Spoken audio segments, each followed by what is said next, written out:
at the macro or bigger level, there's really two investing extremes. Buy and hold on one end and active trading on the other. And you can have a little bit of mixture between the two, but in the end, you're looking at buy and hold versus active trading. Because with both of those ends of the spectrum, so to speak, you can then invest in different stocks from different market caps, or use different strategies such as investing in growth stocks or value stocks, or using something more exotic like dogs of the Dow or something of that nature that we're going to learn about, or just tracking an index or buying individual stocks or mutual funds. All these things are part of this. So those are the individual strategies. We'll look at the actual tactics. But in the end, you got the two extremes. Do I buy these vehicles? Do I buy these individual stocks or mutual funds? Or do I implement the strategy around buying low, undervalued stocks as a value investor? Or am I buying growth stocks or whatever it might be? But once I buy them, do I hold them for a long period of time, which is buy and hold? Or do I buy and maybe be more active in trading and switching those out? And that's what we're going to look at here in this lesson, is looking at buy and hold versus active trading. And then the future lessons, we're going to then see how we can then implement different strategies and tactics, but we still might, as an investor, be more of one side or the other, maybe a mixture, but usually you're one side or the other for the most part.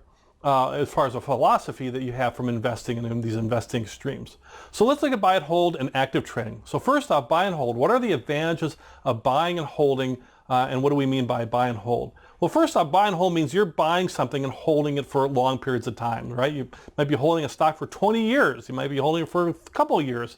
It's not something that you're turning over in less than a year typically. Something you're going to hold for at least a year, maybe 2, 3. And the idea is you really want to hold it maybe for 4, 5 to 10 or longer. You want to hold it to give it time to, if it does go down, to recover and maybe pay a dividend or things along the way. But you're really buying and not incurring lots of extra transaction costs or anything. You're buying that stock with the idea that you're going to hold that stock for a long period of time. So the advantages of buy and hold is, one, it's easier to manage. You're not constantly buying and selling stocks. You buy it, you hold it, you put it off the side, maybe you buy another one down the road, or you buy a mutual fund, whatever it might be, and you're letting it ride, so to speak. So you're easier to manage that. You have great reduced transaction fees, because every time you buy something and sell something, particularly individual stock, every time you buy an individual stock and sell an individual stock, there's a cost, there's a trading cost or a fee that's associated with that. So the more active trading you do, more buying and selling of stocks, the more fees that you're accruing each time along the way. If you buy it and hold it, well, heck, then you really reduce those transaction fees really, really dramatically.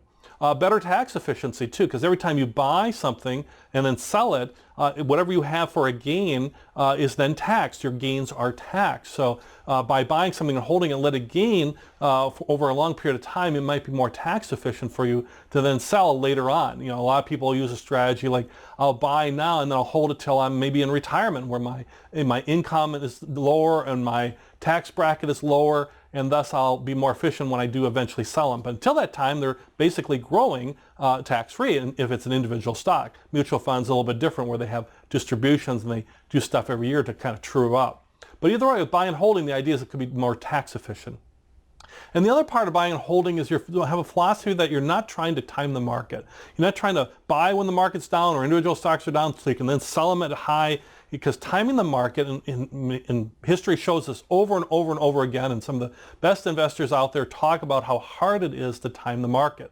When the market's going to go up or go down, or individual stocks go up or go down. You can evaluate and do fundamentals to buy certain things that, when they're particularly down, an individual thing, or maybe it's something that's good for the long term, and that's what a buy and hold person is looking for, is the long term. But you're not doing like constant trading when you're trying to time the market. When the market's down, you're buying, and when the market's up, you're selling, and you're constantly researching and doing a lot of that. Buy and hold is like holding, being passive, and letting compounding and letting all these things, time work to your advantage so you can, be very successful.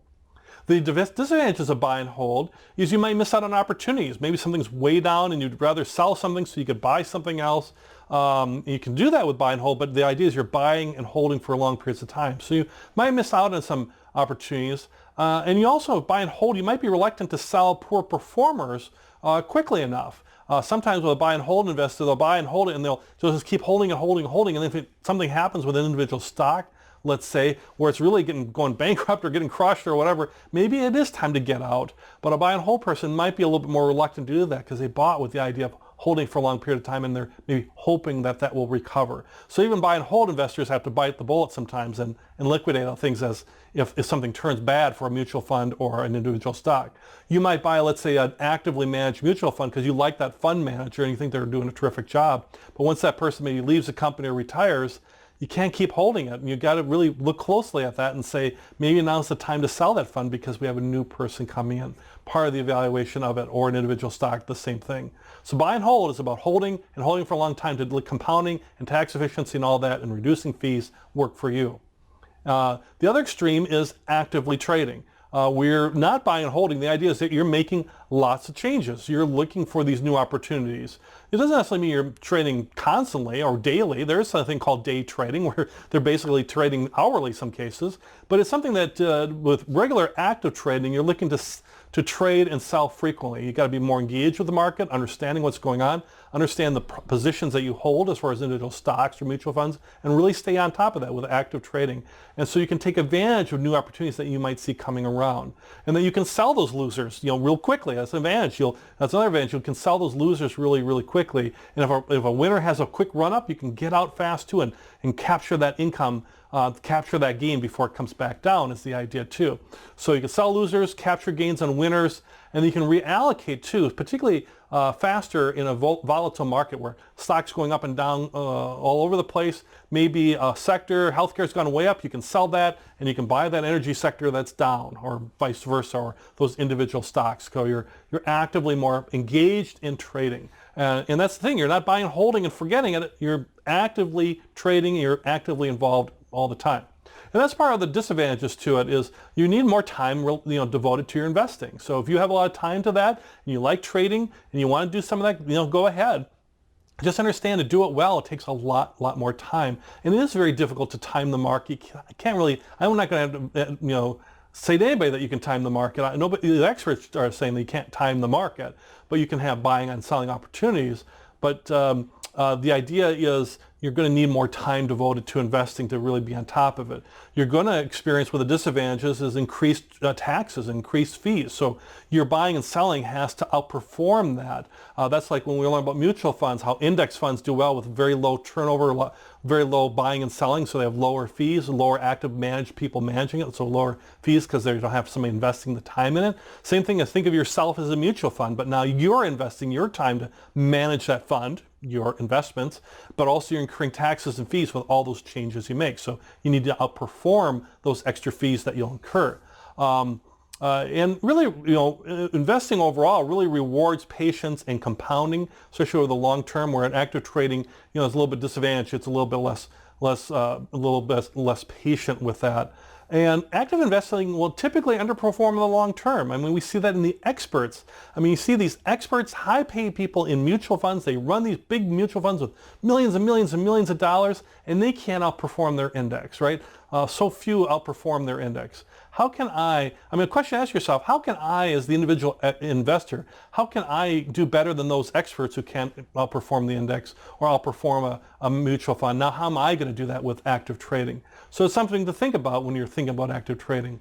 For myself, just to share a little bit, I'm a big believer in buy and hold. I will say that. I like to hold things, hold them for long periods of time. I'm a big believer in buy and hold. I try to make sure I sell if something's going wrong or something changes, because I buy and hold with the idea that a mutual fund or a company is going in a certain direction, but if all of a sudden they change, they make a change from their business strategy or a change in leadership, I'll change too. So I'm not locked into that buy and hold. And so I have a little bit of active trader in me, certainly too, more than a little active trader in me. And also I like to buy and sell individual stocks too, more so from fun and more so also from trying to get that little bit extra performance by concentrating maybe a few stocks as opposed to trying to build my whole portfolio and actively managing all the time. I got a lot of other stuff going on in my life with family, friends, making videos like this. So I can't be all my time being an investor. So I like buy and hold. I think it proves itself over time. It has served me very well. And a little active trading is fun on the side too as well. So think about yourself and your own personality and the time you have and your education and